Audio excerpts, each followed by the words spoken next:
Oui, shalom, shalom, shalom, peuple de shalom. Oui, on a continuer matin à Abisso sur la prière. Nous avons dit que nous allons prendre pour modèle Néhémie. Nous continuons nos messages. J'avais dit que nous avons une série de messages tirés dans le livre de Néhémie. Une prière honnête et sincère donne des résultats positifs. En bref, les résultats d'une prière honnête et sincère. Tous allez collaborer comme une prière. Prière aux allez honnête et sincère, le résultat on va rappeler malam. Il y a un autre modèle Néhémie. Tous ceux qui na livre à Néhémie dans chapitre 2. Tous les qui connaissent Néhémie après avoir gêné et prié, à quelqu'un qui a une autorisation pour Akena Jida, à Jérusalem pour bâtir, pour reconstruire, pour miraille, il y a Jérusalem, tout comme le portail de ce bébaki. Pour gagner du temps, on a mis le canon de lecture. Tout ce qui est dans chapitre 2, verset 10. Il y a un autre bande dans le verset 10, dans le verset 20, il y a le livre, il y a Néhémie chapitre 2. Je lis au nom de Jésus. Sambala les Horonites et Tobija les serviteurs ammonites, l'ayant appris, eurent un grand déplaisir de ce qu'il venait un homme pour chercher les biens des enfants d'Israël.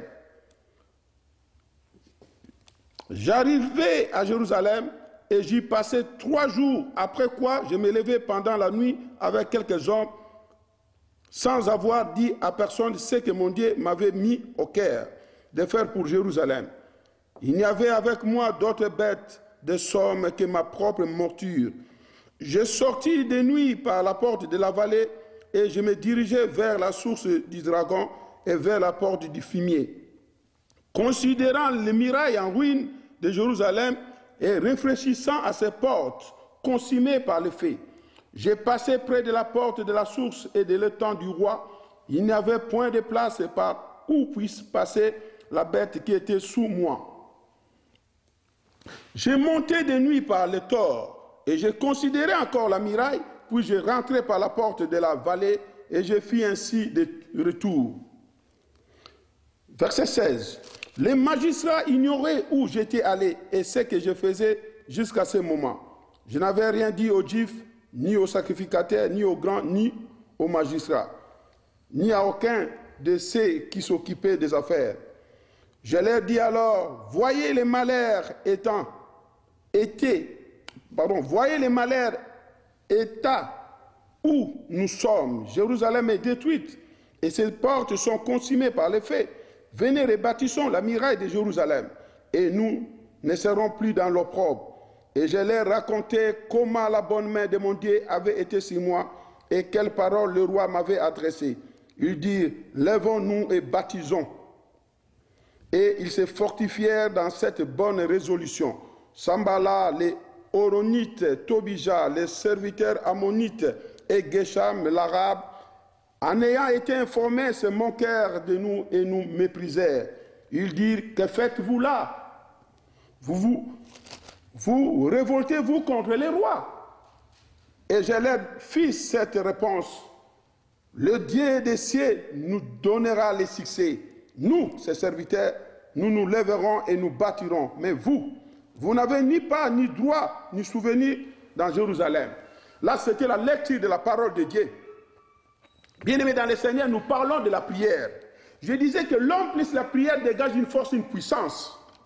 Bien-aimés, si nous ajoutons à notre connaissance la foi, c'est-à-dire nous sommes puissants, voilà le résultat d'une prière honnête et sincère. Bien-aimés, quand l'homme se met dans la prière, il ajoute sa foi, il est puissant devant n'importe quel problème. Bien-aimés, toujours comme la prière, l'homme plus la prière, il dégage une force, une puissance. Dernièrement, je vous avais dit,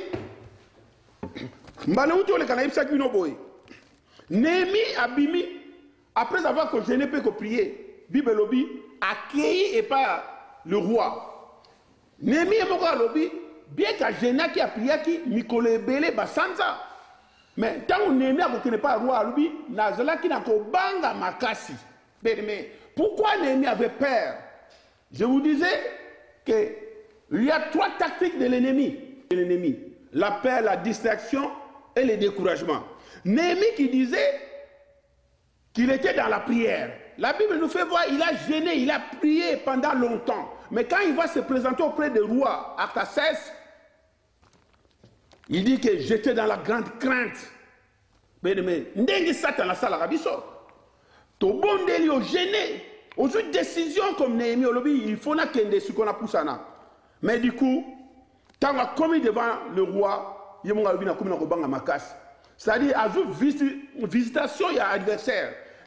Satan le diable a visité. Il a dit que Néhémie a un anzela malam. Néhémie a sa bondeli, a un contact, a un communion ensemble. Mais tant qu'il a côté en action, il a kobangé.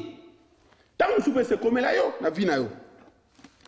Na ligne qu'on répétait na problème wanate. Puisque Mbalewuto Leka, on a déjà parlé de cette histoire, de la crainte de Néhémie. Simplement, la ligne qu'on rappelle au cas que Satan, 3 tactiques, Satan n'a rien créé. Bandamo qui les allie. Depuis que le monde est monde, Satan a appliqué 3 tactiques. La distraction, le découragement et la peur. Ceux qui ont surmonté tous ces 3 choses, c'est que tu es erré. Ceux qui ont arrivé à surmonter le Satan, il va te vivre dans les bongi. Parce que l'ennemi n'a pas eu.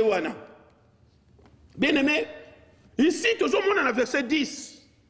Dans le livre de Néhémie, chapitre 2, les ennemis eurent un grand déplaisir de ce qu'ils venaient un homme pour chercher le bien des enfants d'Israël. L'ennemi a commis un déplaisir, a commis un makansamabe. Pour nanika, motomoko a monani pour abon sa vie à Israël. Motomoko a monani pour abon sa vie à Bandekona Itala. Tant que vous avez décision, pour bon sa vie à famille na yo. Tant que vous avez décision, pour bon sa vie na yo. Yebara que bateau balingakate yo bonga ba comme des plaisirs. Le ba mène si vous allez. Tant que vous avez décision le bi, vinanga que vous tika la beauté, na ko vous allez na vie oté. Yebara que zana batu moko o ba sepela ka ba mo la yo na souffrance wana, bango ba ko comme na des plaisirs.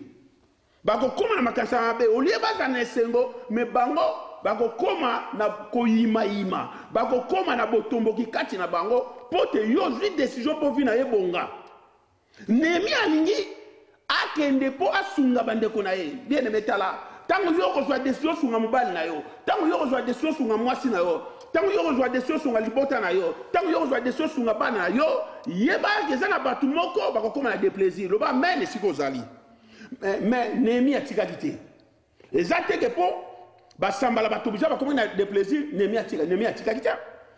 Bien aimé, nous allons comprendre que l'Éternel va agir à travers l'obéissance de Néhémie mais aussi à travers les cœurs tortueux et mal intentionnés de ses ennemis. C'est-à-dire mes bien aimé, Néhémie Nzamba kosala pour na obéissance au Néhémie azaki na ngwe pa na ye. Nzamba kosala pour démontrer pe ba ennemi à Néhémie que Néhémie azana maboko na nga. Mais oh azana maboko ya Nzambe soki a s'engager na likamoko et que le sumo za na katite même Néhémie ba telemi Nzambe akosala premièrement pour na obéissance yo za na pa Nzambe Nzambe akosala deuxièmement pour na ayok sa Néhémie na yo soni awa Nzambe akosala parce que Néhémie il est obéissant Nzambe akosala pour na Nzambe abebisa mitema ya malamu ya bato balingi te Néhémie abonga o balingi te Néhémie asunga bandeko na ye. Les ennemis échouent lorsque les projets sont anéantis. Bien aimé, là. Les ennemis échouent à la ceux qui va projet n'est pas bien.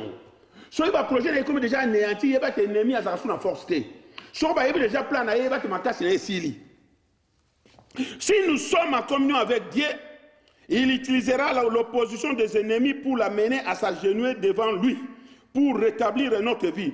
Tu as la sorte de la communion malam Nzambe. Nzambe va utiliser même opposant wana. Pour bafuka maliboso na ye. C'est-à-dire Nzamba va utiliser même kaka bateau bazo nyokola yo, a va utiliser bon pona bongana loba amen. Tala soko zali ko lananga malamu na makambo na zoko loba. Tala Nzamba va utiliser kaka bateau ba nyokola kiyo. A va utiliser bango po bateau wana basala nini? Bateau wana nde Nzamba va utiliser bango pona bongana yo. Bango nde ba ozala ba utile oya kobongana nzamba utiliser bango awa tozomona les rois oya Artaxerxes bango yendiem dazaki ko diriger Juda l'Israël à 7 ans les aki sous ordre na ye mais Néhémie akokene pas na ye akosenga ye autorisation pour que robongisa Juda et c'est ce roi là qui mettra tout akopesa mosolo akopesa badir akopesa makoki po Néhémie azonga la Jérusalem yango nazolo bake benemi bazonyokolo bango na kaka nzamba ko utiliser bakokoma utile ya kobongana yo loba amen esikozali. Le voyage de Néhémie est financé par le roi. Le roi doit financer le voyage de Néhémie. La protection du roi, la protection de Néhémie, toujours, roi doit bon sango.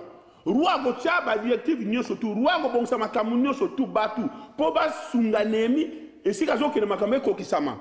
Ndegi mo pena yo. En bref, Bible lobi, nous sommes même vainqueurs avant le combat. Bible lobi même chose que nous avons longue déjà avant bitumba. Gédéon abundaki na nuté mais Bible programmé déjà mo longue. Gédéon n'avait pas combattu. Mais il était déjà programmé vainqueur par Dieu. T'as bien aimé, tant qu'on commet dans ma kansagitoko, tant qu'on comprend les paroles de Dieu, il y a déjà mon long. Dieu lui-même va s'organiser pour te yo obima bena vainqueur à solo. Loba men ici gozali. Il y a dans ce monde de païens que Dieu va élever pour que toi, tu trouves la percée. T'as la izala batu men ba pagano batu ba yebi nzambete. Nzambe ako tombe la main batu wana pour lobby.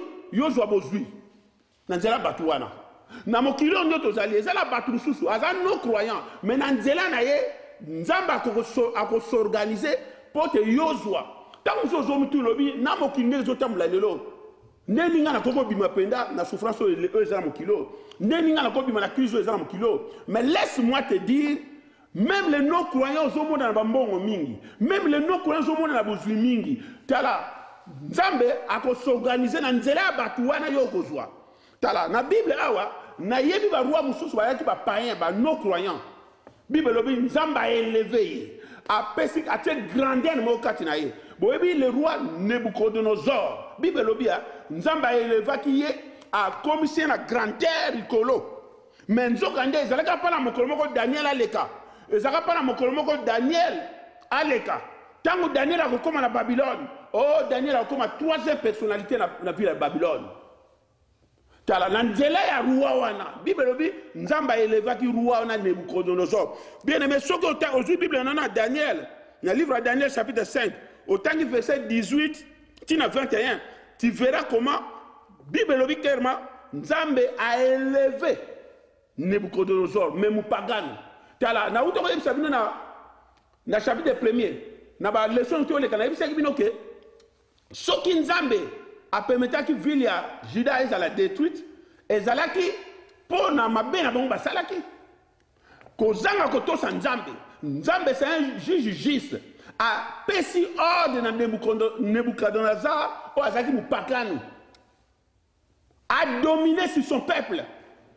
Alors un jour quand Daniel a se retrouvé dans Babylone Bible lobi Dieu nzambe roi wana nzambe elevaki ye roi mupagano nzamba élevé ye bien aimé tele sala batu mingi na kata mokilo nzamba élevé bango pote nzamba yebi ke yoko bongo na nzela na bango loba amen tele ba bien nyoso moni batu asimi na mokilo za yo nzamba za papa na yo Dieu est notre père il nous a tout donné mais comment les loyo biloko za biso zo tozo renier na ngote mais batu musu bazo renier na ngo yango na zo yebisa ndeko na ngai boy Nebuchadnezzar nzamba élevaki ye Bible lobi asaki na niveau na grandeur ya likolo. Mais nous sommes grandis, ça n'a pas Daniel à Babylone. Tu as la bien aimé. Bible lobi boy. Ce qu'on tient toujours dans le livre de Daniel. Dans Daniel chapitre 5, verset 33 à 39. Bible lobi. Au comment on a élévation à Daniel. Nous avons élevé dans la Babylone. Nous avons papaya. Nous avons élevé. Ce qu'on tient dans Daniel chapitre 3, verset 30. Quand on a Shadrach, Meshach et Abednego. Bible, le roi les fit prospérer à Babylone. Tala, nanzele ya roi bango ba mati. Ba roi na bazali ba pagani. Bébé. Tala kobanga te nango ba sila su mususu ne kolanga yi. Kobanga to zo kanisa kolobi avec la crise d'aujourd'hui, ndenge ni ngai na koyi ko zwa. Ndenge ni na koyi ko bima pene na souffrance. Tala Kangama na nzambe lokola Néhémie. Néhémie notre modèle. Nazali ko yebisa yo boy. Exode chapitre 12 verset 35. Ce peuple israélite en Égypte, ils étaient des esclaves. Dieu dira à Moïse, tu diras à mon peuple, avant de sortir de l'Égypte, ils vont aller auprès de leurs voisins et leur demander des sacs d'or, des sacs d'argent. Nzambe mdazoloba. Nzambe alobi Moïse, yebisa peuple nangai. Yambo bango ba bimana mboko Israël, bako kende pa ba voisin na bango. Bako senga ba sac à or, ba sac à l'argent, ba sac à bilamba. Po bako bimana ngo. Et sur total il a toujours l'Exode chapitre 12 verset 35. Okomona kuna tango balingo bima, Bible lobi peuple ya Israélite na Égypte, ils étaient des esclaves. Comment ça il peut imaginer esclave qui n'est pas partout dans le pesanga ba sac à or. Pesanga ba sac à mbongo, pesanga ba sac à bongo. Bien aimé, parce que c'est Dieu qui a tout créé. Yoza mon nzambe. Comment c'est nos croyants va vendre la richesse na biso et que biso za na ngote. Bien aimé, peut-être c'est la désobéissance. Désobéissance comme des autres là. Ni teke la désobéissance, c'est à nous à gérer. Ce n'est pas nos croyants à gérer le biso. Awa nzamba lobi lokola peuple ya Israël va comprendre qui. Bible lobi a yambo bango ba bima na Israël na Égypte. Hier le baki boso na Exode chapitre 3 verset 22 lobi yebisa bango boye bako senga ba sac ya mbongo ba sac ya or et pas ba voisin na bango. Yango ba kokende nango. Et puis a confirmé parole dans Exode chapitre 12 verset 35. Avant leur sortie en Égypte, Bible lobi peuple ya Israël ba ke pa voisin. Ba bina ba voisin na bango pesa biso ba sac à or ba sac ya mbongo ni so nango ba sac ya bilamba yango ba bima ki nango. Pour simplement te dire que eloko yozo lukaka les gens ont pembe na yo. Ne soit que Bible ebisa biso là où nous avons foulé nos pieds et pesa mi biso. Na mboka isika yo zali, na mabele isika yo zali. Ndambo do sabla nzamba azarte.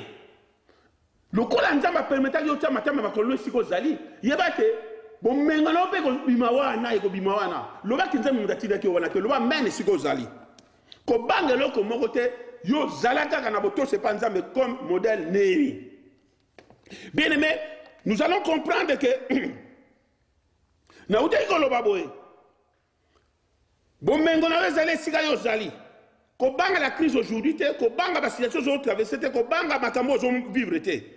Tala Pierre akei ko loba mbisi. Bible lobi toute la nuit va péchater. Mais na tongo tango Yesu aye tango mbisi wa mona nakate Yesu aye. Atuni bana bozui Pierre habite toujours le côté. Alors tali kamberole kana Yesu awe sa Pierre. Kamata filé na bino bo bois kaka. Bible lobi et sika Pierre bazalaki na ba filé na bango. Yesu aye kaka isika wana. Na boîte kaka bango basaki na pirogue kaka ba da barque pirogue bango bazalaki. Même pirogue, même barque, même lieu, même filet. Jésus appelle ça au bibo boaka. Tant ba boaki ba bisu mbisi belé. Je voulais simplement te dire tala richesse zaka isika yo zali. Yo no zone comme so wa bezali isika zali. Nzamba nzamba azarte. C'est Dieu qui a permis yo sana mboka isika yo zali.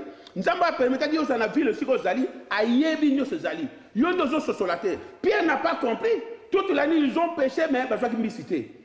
Et tant que Yesu aye même place wana kaka. Alors pose-toi cette question. Tant Pierre bazako péché na butu bambisi ba kenegwa. Bambisi ba kenegwa. Bien aimé, simplement Pierre bazaka associé na Yesu te. Bien aimé. Soki na misala no associé Yesu. Tala. Oko de fait que vous allez et chez que vous allez le amène ici vous allez. Pierre va kenegwa péché sans Jésus. Mais tant que Jésus aye, Bible lobi bazou ambisi belé. Nous sommes collaborateurs avec Dieu, bébé de mai. Nous sommes ouvriers avec Jésus, nous travaillons ensemble. Ce côté qui est associé à Yesu, nous savons sur ça les apamba. Pierre, ils ont échoué, mais quand Yesu a Bible, il va jouer un gros poisson. Et pourtant, Pierre ne vivait que de la pêche. Pierre était marié. Alors, imaginez Pierre n'a pas de réponse à la pêche à moi. Ce que j'ai dit, c'est le long de la mingi. Que Pierre a dit déjà maman bateau ya texte la ambisi a joué bambon la bango et que na tongo Pierre sera bibana mai mbisi zate Pierre ngaza na problème maman wana mais tango Yesu aye alingite Pierre ça n'a pas problème alingite Pierre pe na ndako ne nzale kota tango associé Yesu la Bible sur Pierre bois ka filet c'est-à-dire na kombo na Yesu bois ki filet Bible lobi ba so bambisi et belé puisque ils ont associé Jésus na msala na bango est-ce que yo na misala na yo na makamno salaka o ko saka yesu na kati o be sala on ka pona yo moko so zo sala pona yo moko yeba ko échouer Pierre a échoué et pourtant la bouton de place to biso azaka belé puis la mokilo to za na deux camps soit t'es pas nzambe soit t'es pas adversaire na biso Satan le diable alors ce que vous côté nzambe vous travaillez avec Jésus tout sera clair bien aimé une prière honnête et sincère et puis ça va résulter mon père toko bien aimé nous parlons toujours l'oublier comme un résultat d'une prière honnête et sincère. Néhémie, notre modèle, après avoir gêné et prié, bien aimé, si on n'y va sacrifice, si tu as une vie, il va te dire, il va me vous allez, il va mener si vous allez. Alors, tout le monde dit que Dieu va utiliser même les non-croyants, les systèmes de ce monde pour nous dire. Néhémie, mon ça y est, autorisation, c'est le roi, mon pagan. Moutako ça y est, la possibilité. Après, c'est même la lettre dans la poche, comment tu as la lettre? Néhémie a 5 lettres. Ou après, c'est la lettre. Pour que tu aies la forêt. Pour que tu aies la poche, ma baya pour y avoir la porte à Jérusalem. Roi après ces lettres. Roi après ces va accompagner. Pour avoir la sécurité. Bien aimé, tu là. Ce qui ont la bateau, ce n'est pas mais Dieu va utiliser même les non-croyants. Dieu va utiliser les bateaux au monde, sur le moyen secondaire. Bateau basali mayele, Dieu va les utiliser mais même ceux qui basali non croyants. Tala. Pour la yoga obonga.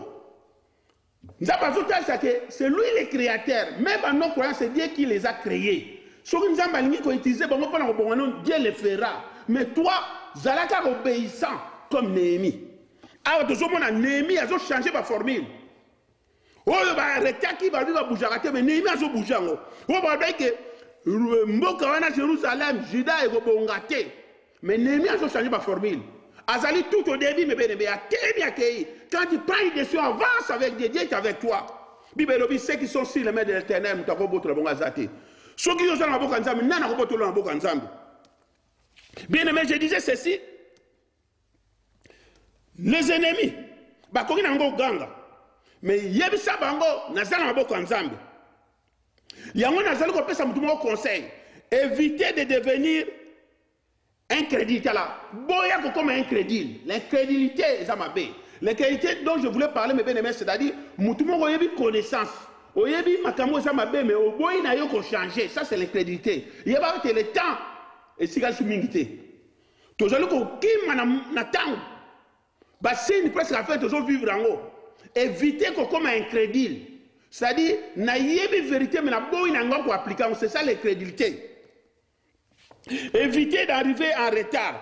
Boya comme en retard. Hébreu 4, verset 1er, 10e verset. Et Zali côté abisso, toki ma retard. Il faut s'empresser d'entrer. Tu as bien aimé ça. Badin comme il se prépare pour quota. Peuple israélien va jouer bima en Égypte. Bima na pressé. To komi na taya kotamula déjà mbangu toza na tangu soa ko bebisa te tika ko kanisa makama voisin makama batu tala makamuna tala dossier na yo Néhémie seul ville à Jérusalem fie ko zonga lo ba mène si ko zali il y aura d'autres personnes que Dieu lui-même mettra l'esprit de mort bien betala ezana batu musupa na ko bongana yo nzamba ko kota esprit de mort kati na bango. Moi, il y a le roi Nebuchadnezzar, Beth-Nazar, Akufa. Tala, akamdi bloc en Zamba linga sakana nango. Ate ça le bloc en Zamba ba fête inaye, abengi ba makangu ne ba sala ba fête. Amona loboko mozo koma, suka kufa. Yemoko le roi Nebuchadnezzar o Nzamba elevaki. Tala, tanga moni ke net elevation na yuteke pa inaye moko bena makasi na yemoko. Alingaka sala sakana nzambe en plus avec mupagano bible lobi akomaka nyama pendant ba mois akomi ko lia matiti lokola ba ngombe tanga yeko nyima yeko ko tubela masumu la ye nzambe da tikaka ye akomaka nyama lokola nyama na nzambe akomi ko lia matiti le roi Nebuchadnezzar nzamba elevaki bene metala il y a de Daniel il y a de Néhémie yope osaka ndimo la bango. Soko telemi lokola Daniel, soko telemi lokola Néhémie, yeba to go changer histoire moko boye. O go changer la vie moko boye. Nzambe asana yo de konangai. Bien-aimé, nous parlons de la prière. Bientôt Néhémie sa foi sera éprouvée par Dieu. Tala Néhémie sikoyo na to kotina na chapitre 2, na chapitre 2, poto que na chapitre 3, nzamba que prouver ce que foi Néhémie. Tala Néhémie a comme lokola or ba koti na kati nzungu na récipient moko bazali ko luka ba tala penda so que ça or ya solo. Et comme une étape parce que nzamba ko ko tester Néhémie foi Néhémie bien aimé tala.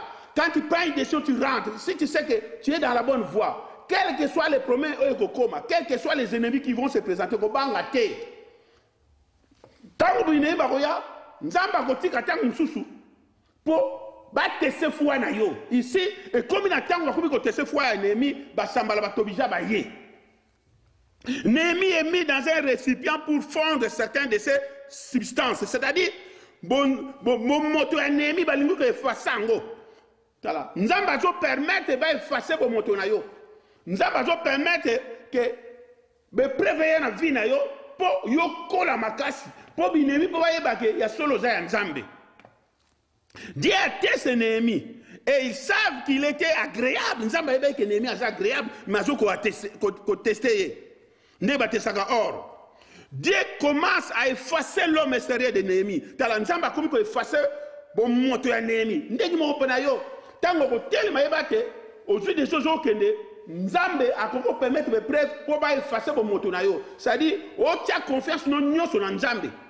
Ndenge zo le kapana Néhémie ba sambala ba tobija ba yeko se présenter. Les épreuves dans notre foi. Dieu teste la réalité de notre foi, comme je venais de le dire. Ici, Dieu voit que nous puissions, Dieu veut que nous puissions échapper au pouvoir que la pourriture du monde exerce sur nous par sa convoitise. Nzamba lito bima na moi lulendo toujours na kata mokilio yo. Oya pamba pamba. Néhémie avait l'assurance, bébé aimé. Néhémie avait l'assurance. Néhémie était resté confiant. Néhémie avait l'assurance nzambe pe tikala ekaka na kokamana nzambe.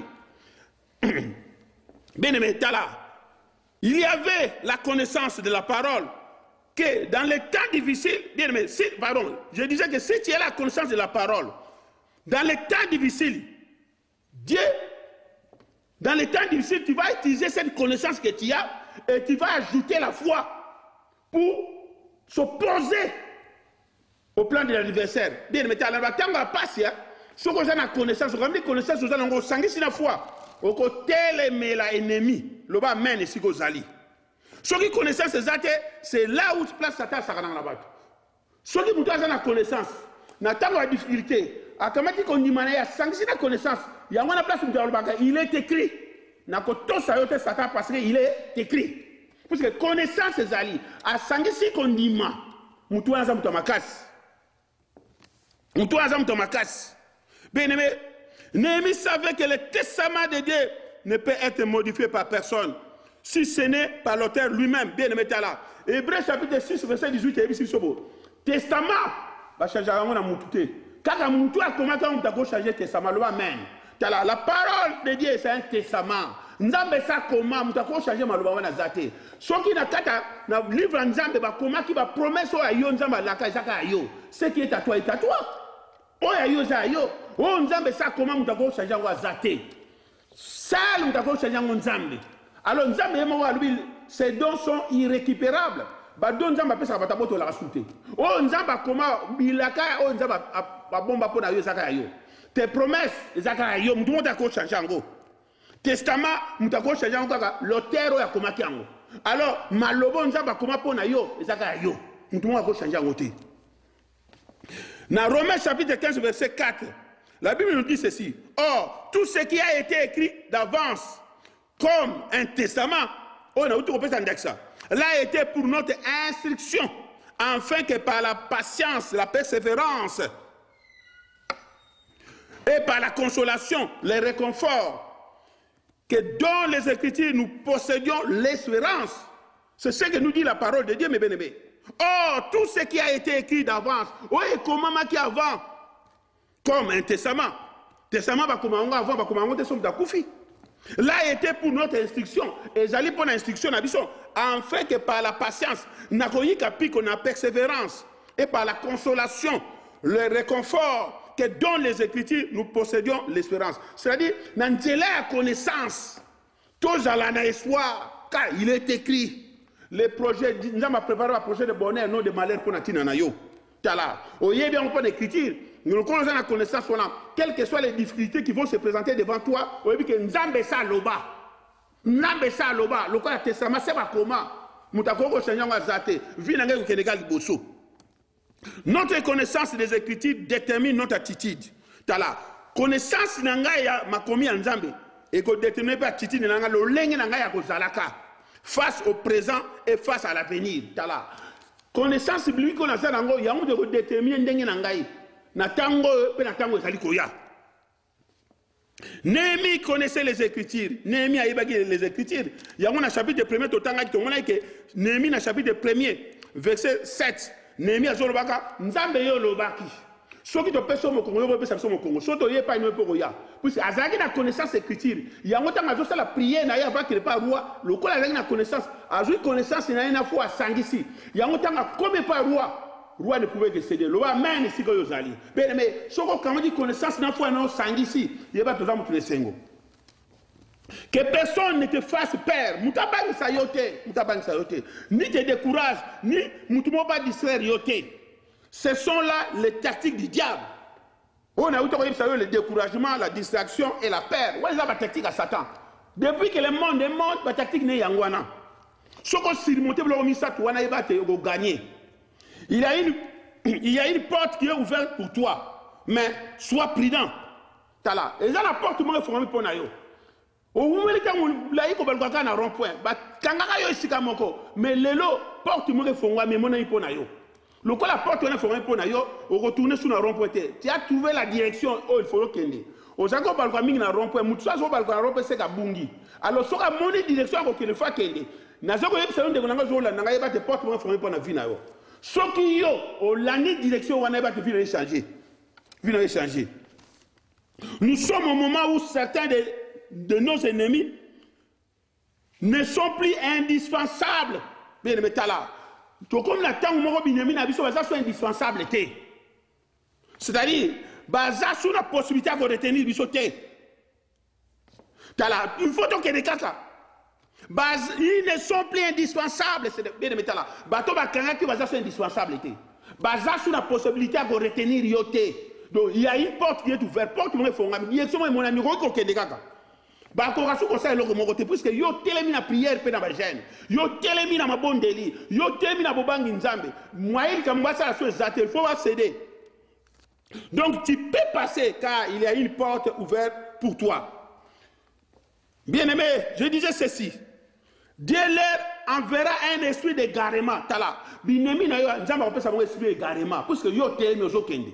Ba ko comprendre un esprit à séduction pour les amener à la mort. Tala. Nzambe s'il faut même binemi na yo un esprit de séduction pour le biwa kufa a salango. Même si binemi no pe bazaki bato simba la Bible na maboko. Même si binemi no bazaki bato sambela na bango. Même si binemi no bazaki bato mongo soit disant ba bazaba chrétien tala. Soki balingi ko tika yo kenete lokola porte za ko fungama. So balingi ko tika yo te lokola diso ya fungama. Ke ba liwa même ko ya kati na bango. Même la mort physique ko ya kati na bango. Bien aimé tala. Anas na Safira ba kufa na kati église. Bazaki ba chrétien. Dieu a permis. Bien aimé tala na ko biso le roi Akab. Le roi Israël. Akufa. Nzamba permet Bible lobi Nzamba tuni Nzamba zoluka ndenge ni na bakoko séduire Akab pour alongola ina mokili. Ça c'est Dieu. Nzamba zo bango za na 1 roi chapitre 22. Soko si Bible na tanga na 1 roi chapitre 22 tanga ko bana verset 6 na likolo kuna komona. Au côté na chapitre 13 au monde appelle Michel ndenga yako se présenter par roi Akab. Roi Akab a tetembe. Tala Nzambe a côté esprit ya mensonge. Quand il y a prophète va prophétiser mais makambazo prophétiser un mensonge. Alors roi Akab azo sepela kandengi wana. Alors Josaphat azaki wana bina tala na yebi pende ko moka zala ko mona Miché ba ko luka Miché. To ka pe prophétie ya koloba avant yo ko budana ba Syrien. Bere metala Miché ayel boso roi Akab ayebisie tala matana punda no kende kolonga roi ye moka yebi ke zalaki ko chola ayeba ke zalaki ironi po ye moka yebi ke Miché alwaka prophétiser makamba bala mpona yete pour ce nem Miché azaki obanga nzamba ko kota na ba japa pamba te alors ce roi albina Miché yo musano ka chola ngabina Josaphat habitala au moins muto ko bengilanga yal ba kama be po nangai si manango monsieur a yebisi ce ko vérité abi ce ko kera guerre wana ko kufa pour la na ba professeur le couteau la personne to ko kufa ngai nzamba tasi nga so ko kufa roi linga ko yokata roi kei a se déguiser alors il teni na ye alati teni musuka ya ba soda normal mais bible lobi tango ba komi kuna na guerre soda moko ya ngabo binemi bien que ba yokana ki ba soda assyrien ba yokana ki non to ko attaquer kaka roi so to moni roi nde to luka to tirer mais ba tu suto bomate mais tala roi alati teni alongoli teni royal alati teni kaka ndenge wana po ba yeba tegeye na kata guerre mais soda moko ya ngabo binemi azu flèche na ye a tirer ya kasaka bomi soda moko ya Israël nzokande lisasi wana ezui mbala moko le roi kufa na kata char na ye roi kufa bien aimé tala Dieu va s'organiser pour la tina pour na te yobonga yango na soma no ko banga te soko sana ma plan nzambe sana maboka nzambe ko banga te Dieu va s'organiser pour te yobonga bien aimé na ni oloba na obo ndeko na ngai imaginez nzamba zoloba na histoire Akab na yibu sabino nzamba lobi ndenge nini yango eko sala bible lobi il y a un esprit à mensonge qui se présenter oh bien aimé bible lobi sur le père du mensonge c'est Satan le diable babi un esprit à mensonge molimo moko le couteau qui se présente lobi nzambe ngai na ko séduire ye tala bien aimé et Dieu a permis à cet esprit de mensonge que je peux dire Satan puisque Satan c'est le père des mensonges il s'est présenté pour le cas d'Akab roi d'Israël et puis bah envoûté roi qui est dans la guerre, ti roi Koufa. Dieu est juste, c'est un juge juste. Pour la Kobongana yo mais si tu es dans la prière, oh non, c'est pas calme. Dieu va s'organiser. Yo kangama kara nzambe. Le reste nzambe yemunga ko sala. Bible lobi flèche beti roi na kuiras. Quand c'est kuiras, ba jaquette ba lataka, oh zakama tibal. Mais flèche yeka na jaquette wana toboli jaquette kotiti na kata motema na roi Koufa, na kata char de sekazalaki. Bible lobi soda na beta ki flèche na hasard et que ko joya kase bomi soda mais ndoka ndeke ko boma roi o se déguisaki bien aimé tala nzambe ba ki maka ete na ngi ko lobana boy pourquoi kaka na cuirasse oh la cuirasse c'est la justice bo sembo nzambe Ephésiens chapitre 6 la cuirasse c'est la justice de Dieu nazo ke depuis le temps zo kima bien aimé une prière honnête et sincère a des réponses positives. Ta prière honnête positive. La protection divine face au danger. Nous pouvons être découragés en voyant que les années passent et que le monde ne va pas mieux, au point de nous demander si Dieu est encore capable de voir l'avenir. Or, il n'est pas limité par le temps ni par aucune de nos faiblesses. Yomo komo na luka mikolozo ke nembule pusani ese nzamba ko sala ba ko sala te wana yom dozo kan sabongo nzamba za limité te na temps ni même na espace tala yom dozo mona ka je sais que ya senga pena na robonga je sais que est-ce que makamona o senga na yom dozo mona ngo yom dozo mona koli na ngi ko yebisa yo ke nzamba za limité te